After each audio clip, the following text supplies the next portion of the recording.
किसका पुण्य बड़ा। मिथिलावती नाम की एक नगरी थी। उसमें गुंधिप नाम का राजा राज करता था।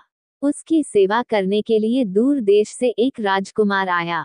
वह बराबर कोशिश करता रहा, लेकिन राजा से उनकी भेंट न हुई। जो कुछ वह अपने साथ लाया था, वह सब बराबर हो गया। एक दिन राजा शिकार खेलने चला। राजकुमार भी साथ हो लिया। चलते चलते राजा एक वन में पहुंचा। वहां उसके नौकर चाकर बिछुड़ गए।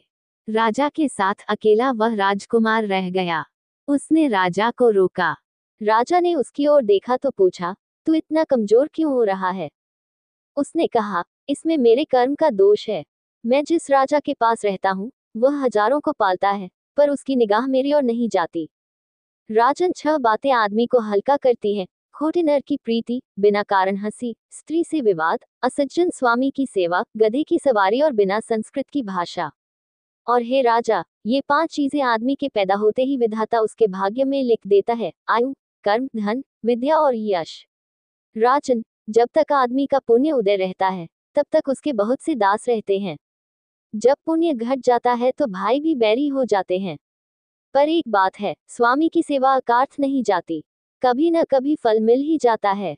ये सुन राजा के मन पर उसका बड़ा असर हुआ। कुछ समय घूमने घामने के बाद वे नगर में लौट आए। राजा ने उसे अपनी नौकरी में रख लिया। उसे बढ़िया बढ़िया कपड़े और गहने दिए। एक दिन राजकुमार किसी काम से कहीं गया। रास्ते में उसे देवी का मंदिर मिला। उसने अंदर जाकर देवी की पूजा की। जब वह बाहर निकला तो देखता क्या है, उसके पीछे एक सुंदर स्त्री चली आ रही है। राजकुमार उसे देखते ही उसकी ओर आकर्षित हो गया। स्त्री ने कहा, पहले तुम कुंड में स्नान कराओ, फिर जो कहोगे सो करूंगी। इतना सुनकर राजकुमार कपड़े उतारकर जैसे ही कुंड में घुसा और गोता लगाया कि अपने नगर में पहुंच गया। उसने जाकर राजा को सारा हाल कह सुनाया। राजा ने कहा, यह अचरज मुझे भी दिखाओ। दोनों घोड़ों पर सवार होकर देवी के मंदिर पर आए। अंदर जाकर दर्शन किए और जैसे ही बाहर निकले कि वह स्त्री प्रकट हो गई। राजा को देखते ही बोली, महाराज, मैं आपके रूप पर मुग्ध हूँ। आप जो कहेंगे वही करूंगी। राजा ने कहा, ऐसी बात है तो तू मेरे इस सेवक से विवाह कर ले। स्त्री बोली, यह नहीं होने का, मैं तो तुम्हें चाहती हूँ।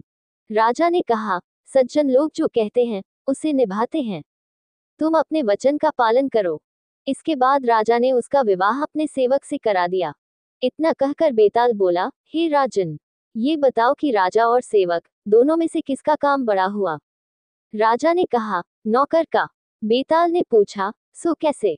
राजा बोला, उपकार करना राजा का तो धर्म ही था, इसलिए उसके उपकार करने में कोई खास बात नहीं हुई। लेकिन जिसका धर्म नहीं था, उसने उपकार किया तो उसका काम बढ़कर हुआ। इतना सुनकर बेताल फिर पेड़ पर जा लटका और राजा जब उसे पुनः लेकर चला तो उसने 8वीं कहानी सुनाई। आगे की पूरी कहानी सुनने के लिए हमारे चैनल को सब्सक्राइब करें और बेल आइकन को दबाएं।